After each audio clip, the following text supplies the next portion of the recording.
आई है। उत्तर प्रदेश के कई हवाई अड्डे जैसे कि लखनऊ, वाराणसी, प्रयागराज, गोरखपुर, यहाँ भी अभी स्थिति सामान्य नहीं है। आखिर क्या कारण है कि 7 दिन बीत गया, अब तक न तो एयरलाइन के खिलाफ कोई कार्रवाई हो रही है, न स्थिति सामान्य हो रही है। मंत्री तो केवल रील बनाने या फोटोबाजी में व्यस्त हैं, कोई कड़ी कार्रवाई करने के बजाय वो तो सिर्फ बातें कर रहे हैं बड़ी बड़ी। बिल्कुल, आज भी पूरे देश में इंडिगो के यात्रियों के लिए संकट जारी है।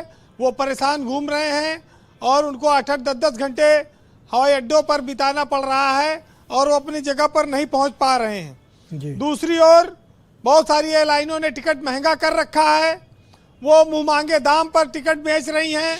उनके लिए ऐलान किया था सरकार ने कि इस पर हम कैपिंग करेंगे, कंट्रोल करेंगे। 4 दिन पहले ये विमान मंत्री ने बोला था, लेकिन वो बातें खाली बयान तक रह गई ऐसा लगता है। जो लोग ट्रेन से यात्रा कर रहे हैं उनको भी बहुत महंगी टिकट खरीदनी पड़ रही है। हवाई जहाज न चलने से ट्रेनों में भीड़ बढ़ गई है और वहाँ पर भी टिकट महंगे हैं और बहुत अफरा तफरी की स्थिति है। तो ये जो शिकंजा कसने की बात सरकार कहती है, वो शिकंजा कसता दिखाई नहीं पड़ता है, उसका लाभ आम आदमी को, पब्लिक को मिल नहीं पा रहा है। लेकिन इसी बीच ये एक बड़ा सवाल पैदा हो गया है। कुछ लोग आज इस बात की चर्चा कर रहे थे कि क्या इंडिगो बिकने वाली है, क्या इंडिगो को कोई खरीद सकता है। ये भी एक बड़ा सवाल पैदा हो गया है कि इंडिगो को टेक ओवर करने की क्या कोई संभावना है, कोई आदमी ऐसा कर सकता है। देश में ये सवाल आज भी बना हुआ है और एक सवाल ये बना हुआ है कि कोई भी कंपनी, उसकी इतनी बड़ी मोनोपोली हो जाए कि वो अगर किसी कारण से जानबूझकर अनजाने में कोई गलती कर दे और उससे पूरी विमानन सेवा ठप हो जाए, ये कहाँ की समझदारी है। पूरा देश एक तरह से कहा जाए तो ठप हो गया। इंडिगो के पास वो व्यवस्था थी। इंडिगो से उम्मीद थी कि वो देश के हवाई चप्पल वालों को हवाई जहाज में यात्रा करने का अवसर देगी, लेकिन आज के हालात देखकर ये लगता है कि सूट पहनने वालों की हिम्मत भी अब इंडिगो का टिकट खरीदने की नहीं है। जो बहुत लग्जरी की क्षमता रखते होंगे वो भी टाल रहे हैं कि चलो 10-12 दिन में मामला ठीक हो जाए तो फिर कहीं निकला जाएगा, टिकट लिया जाएगा। तो हवाई चप्पल वालों के साथ इंडिगो ने बहुत भद्दा मजाक किया है। और आपने देखा होगा कि दिल्ली से बेंगलोर, दिल्ली से मुंबई का किराया कितना ज़्यादा बढ़ गया है। और जिस तरह से एक बार आपको याद होगा पहलगाम में अटैक हुआ और लोग वहाँ सैलानी जम्मू कश्मीर से भागे लगे और यहाँ पर इन्होंने यात्रा टिकट बढ़ा दिया हवाई जहाज का। 1-1 लाख रुपया कर दिया। यानी कि एक मुसीबत में फंसे और वो अपने घर भी ना लौट पाए, वहाँ लूटा। त्योहार आवे तब टिकट के दाम बढ़ा दो, जब कोई आपदा आए, कोई त्योहार आए, अवसर आए, ये विमान कंपनियां अनाप शनाप दाम बढ़ा देती हैं और लोगों की मजबूरी का फायदा उठाती हैं।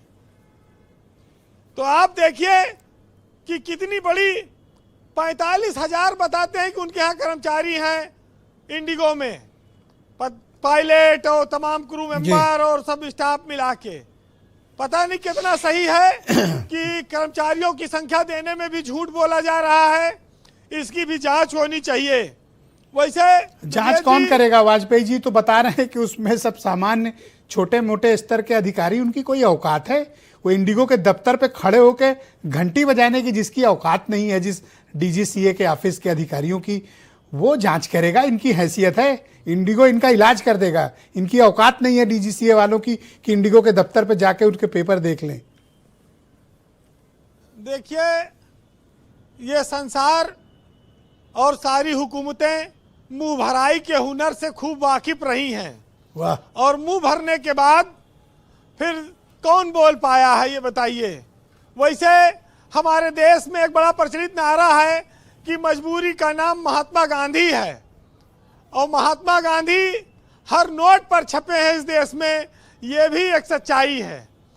तो कंक्लूड करेंगे। जैसे चीजें होती हैं उसी, जितना बड़ा धंधा उतने बड़े लोग, उतने बड़ी कहानियां।